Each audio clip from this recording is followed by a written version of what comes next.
Hey everybody, it's Jonathan from BroJMR, and I got a new Lego set today. It is, sorry, I hope that you can see that. It is Batmobile Pursuit of the Joker. I think that it's from the Lego Batman movie, kind of. I don't know, it's just a Batmobile. That's all that's really important, because I collect Batmobiles, as you know. Maybe I'll show them to you later. But I thought while I was putting that together, what other movie would I watch while putting together a Lego Batmobile? Batman vs. Superman: Dawn of Justice. Yeah, I know you weren't expecting that, but it's what I'm going to watch. I was going to do the Lego Batman movie, I really was, but a couple of days ago I was talking with my manager, and he's never really seen this, and I was explaining to him how much I love this movie and how I wish there was other people that I could talk to about this movie, because people either haven't seen it or they just didn't really like it. Well, thought I would watch it and maybe try to explain why I love it so much. So that's what I'm going to be doing. So stay tuned for that. That'll be coming to you soon. I'm about to get started.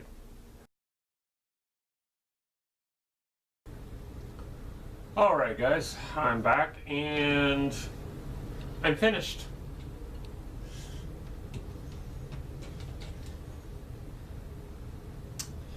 Batman chasing the Joker. Oh, and that came off. And yes, I really did build this in the time it took me to watch this movie. But, you know, it is a 3-hour movie, because Ultimate Edition. And, you know, this was only like 350 pieces, so it wasn't really that big of that big a one comparatively. All right, I'm really gonna try to do this. I have been wanting to try to get my thoughts together and actually do a review of this movie for years now, and I've never done it because I've never felt that I'm able to adequately express everything that I love about this movie, and I'm going to give it a shot. So let's go. First things first, I guess. I guess we can halfway start at the beginning. I love Zack Snyder. Zack Snyder is not my favorite director, but he's definitely one of my favorite directors. I pretty much love every movie that I've seen. I have all of them. His movies always have something special about them, whether it's, you know, he always shoots amazing action sequences. He has a really unique visual style that I love. He's very good with dialogue. I just love Zack Snyder. Okay, I love the casting in this movie. All of the cast was perfect. Ben Affleck killed it as Batman. Henry Cavill is, of course, amazing as Superman. Jesse Eisenberg, I thought, was inspired casting for Lex Luthor Jr. We're going to get back to that. I thought everything about this movie was perfect in the sense of direction, cinematography, casting. Even Hans Zimmer coming in to do the music with somebody else. It wasn't just Hans Zimmer. Hans Zimmer makes fantastic scores on his own, but to mix him in with Junkie XL, it gave this movie just that. It elevated the music in this movie just that little bit that it needed to make it stand out. The scores in this movie are amazing. Everybody has their own personal themes. Between Wonder Woman, the trilogy, Batman, even Superman, even Lex Luthor. Lex Luthor has one of the greatest themes. You know, so all of that came together. I felt really well, and that was one of the main things when this movie was announced. I was super invested from the beginning. even the casting of Ben Affleck did not turn me off. I immediately saw it and I'm like, yeah, that's a great choice. That really is a great choice.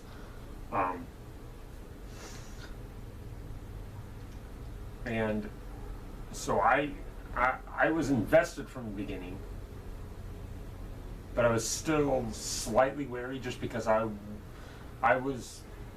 wasn't sure where they were going to go with the story, and then I saw it, and I love what they did with the story.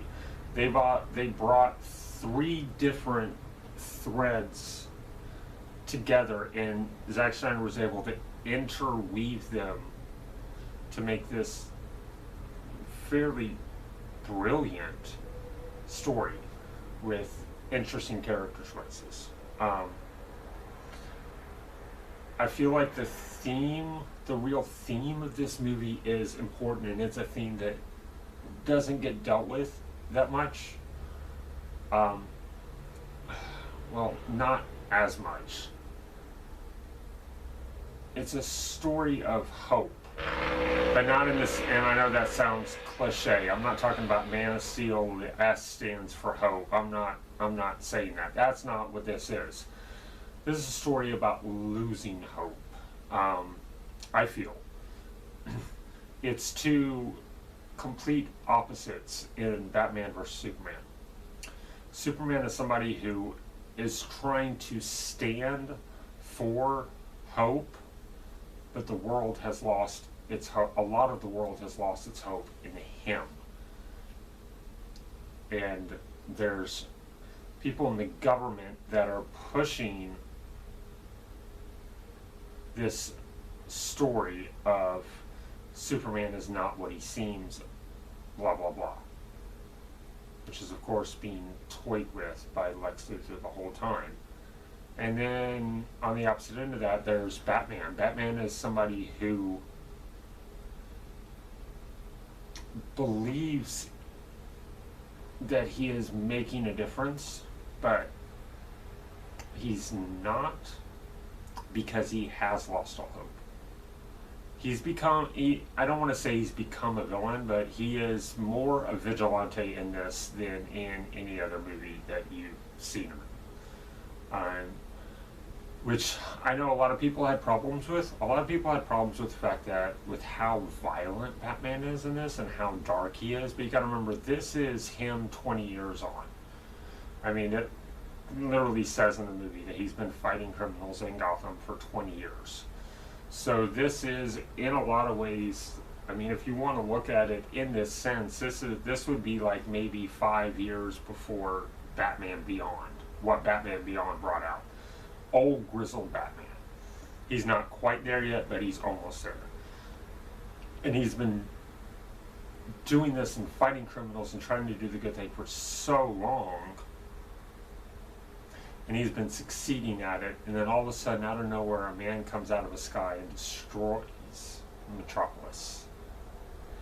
And he's placed the entire blame on Superman, even though he should know better. But this is a man that is let the anger get the best of him. And that's where we're really coming from in this movie. He is so angry that he cannot see past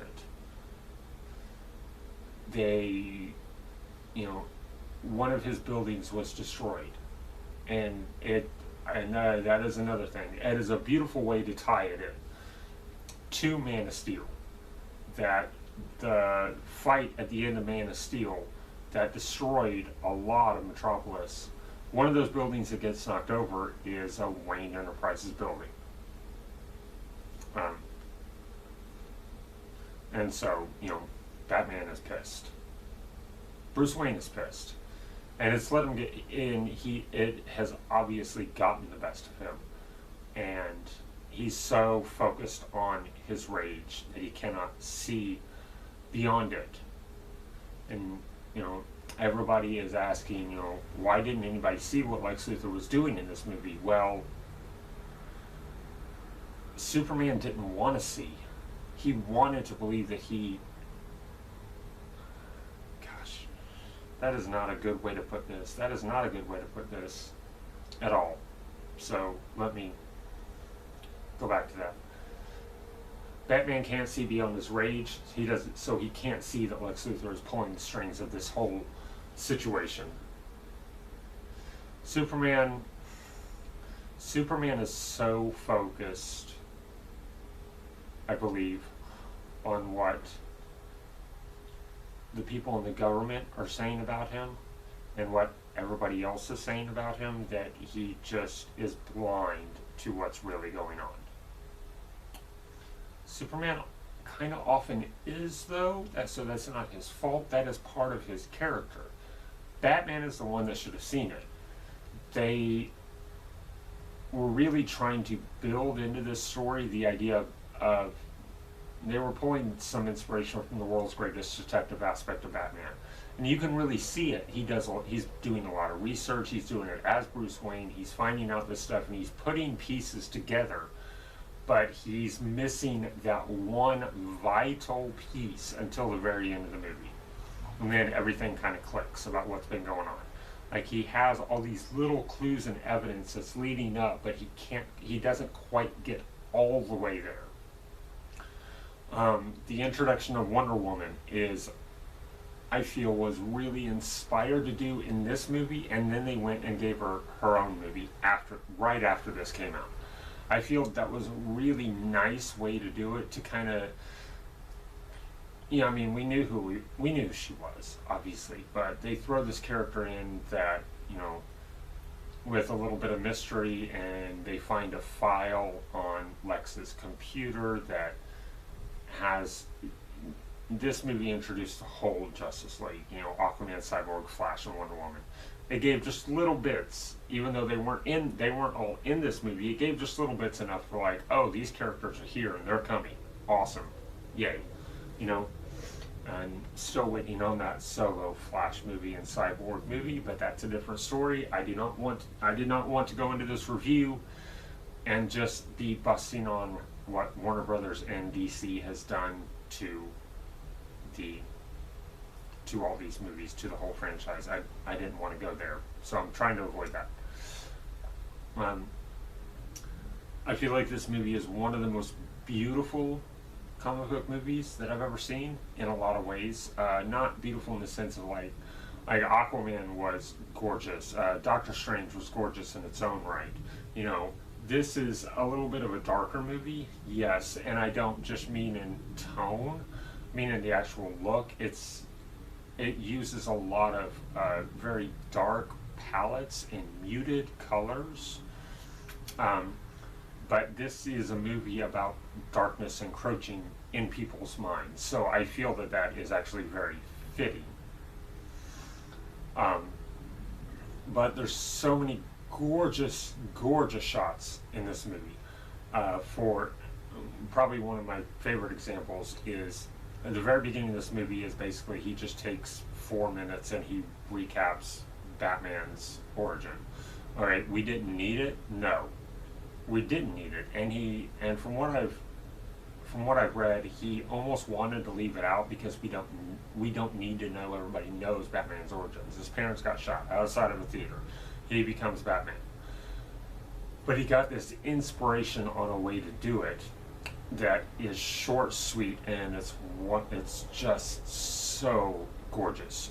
Everything from the lighting to the cinematography to just the way he did it. It's short and sweet. He's interspersing it with scenes of young Bruce Wayne actually at the funeral and running away from the funeral. Introduces the idea of the cave and him falling in and finding, or I think it was more like a well, kind of like they did in Christopher Nolan's Batman trilogy. It was more like a well. He finds the bats, and then once that's over, you find out that it's actually a dream that he had.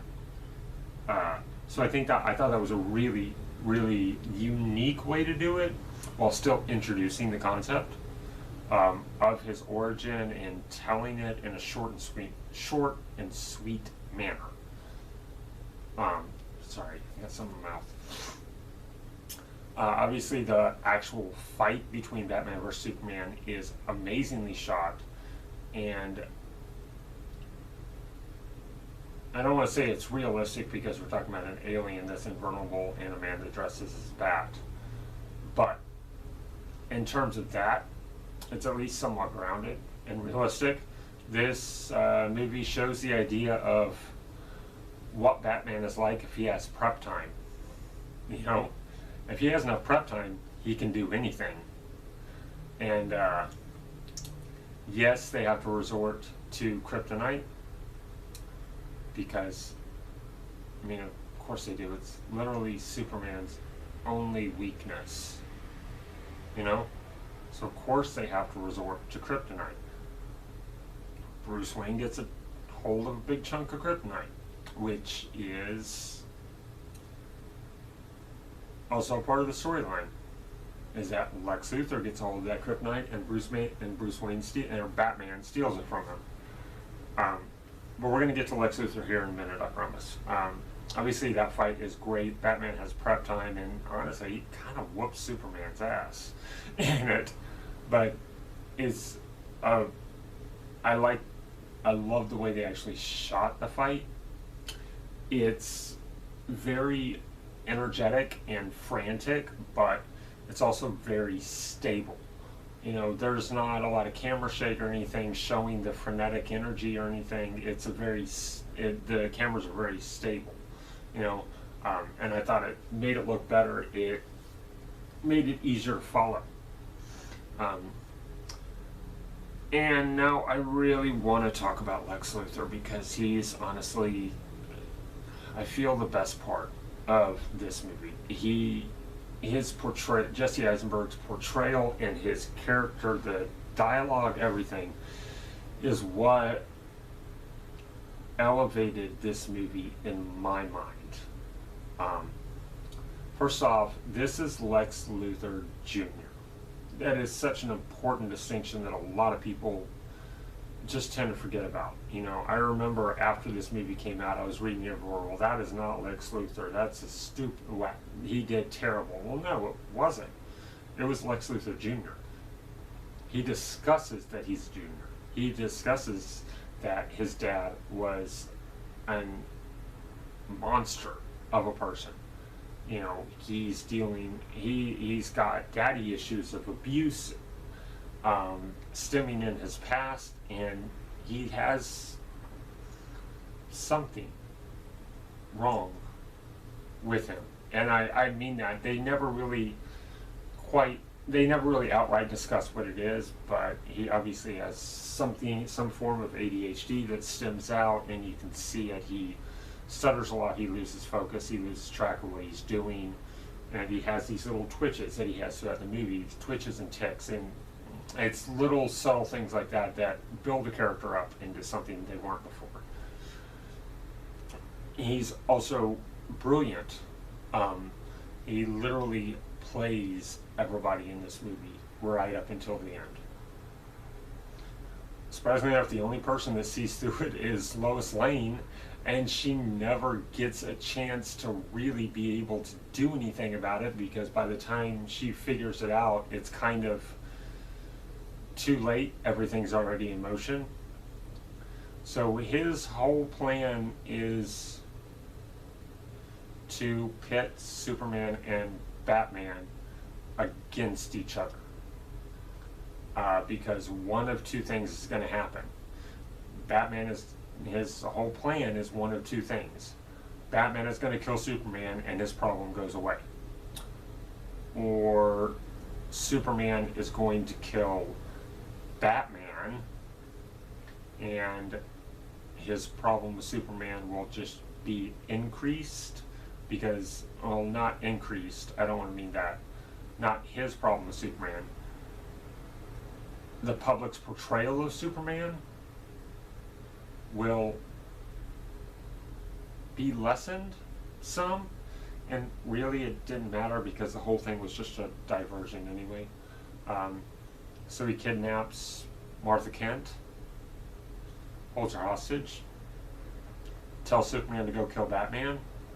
Superman goes over to kill Batman, and by that time Superman has realized that something is wrong here, and that's obviously when he knew what Lex Luthor was up to.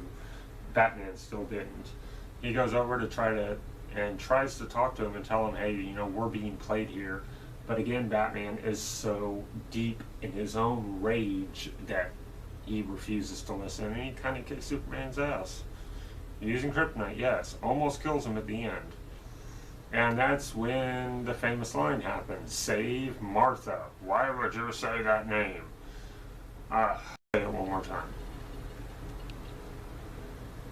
The reason why that line was there, that line has been set up since the beginning of the movie, okay, is when they showed Batman's origin scenes in the very beginning, the last word, literally the last word that his dad said before he died was Martha, okay?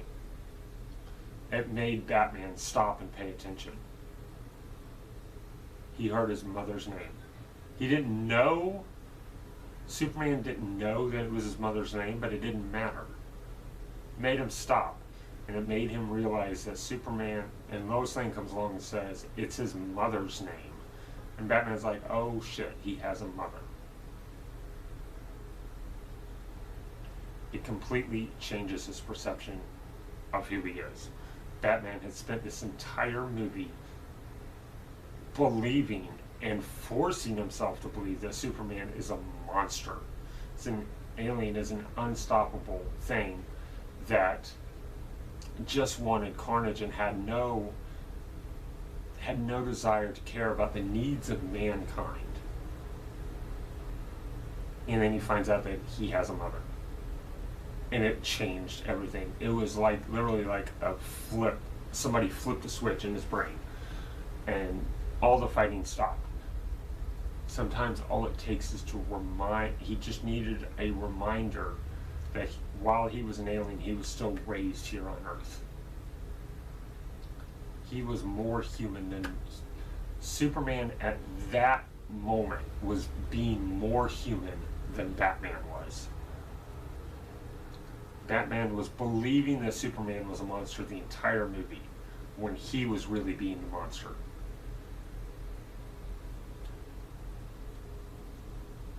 And that's how you do subtle character development. You know, that is how you are able to portray that.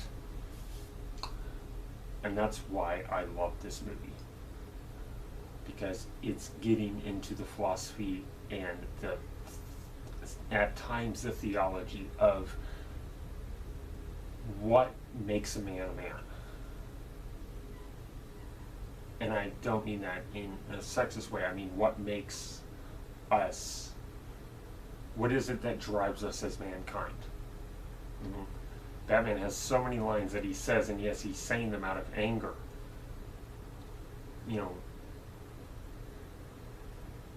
he tells Superman in the middle of the fight, he stops him and he's whooping on him. He says, you aren't brave. Men are brave. And again, he was deluded in saying that, you know, because again, he is being a monster at the moment.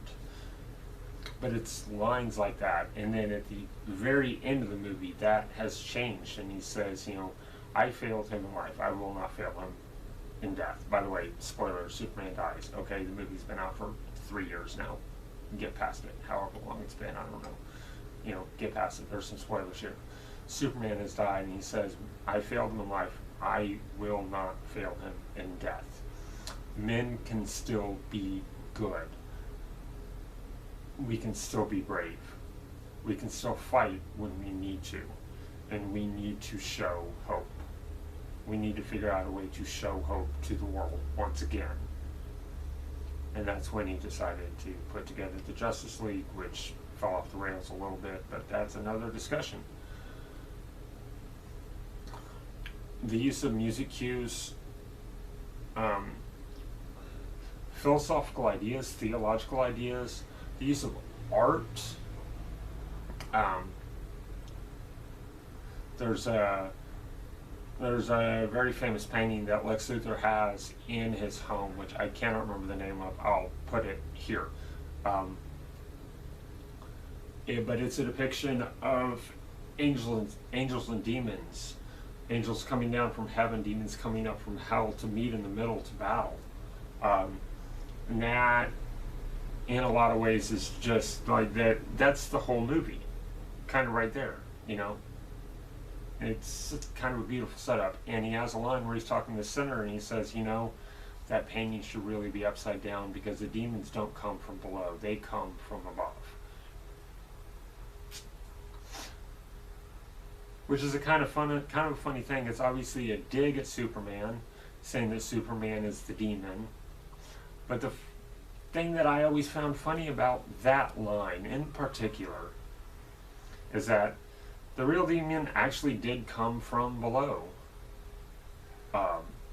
because Lex Luthor decided to go and create Doomsday in the Genesis chamber of Zod's ship, which was located underground. He literally created the demon that came from below to fight what at that point had become the angel from above in Superman. It's little things like that.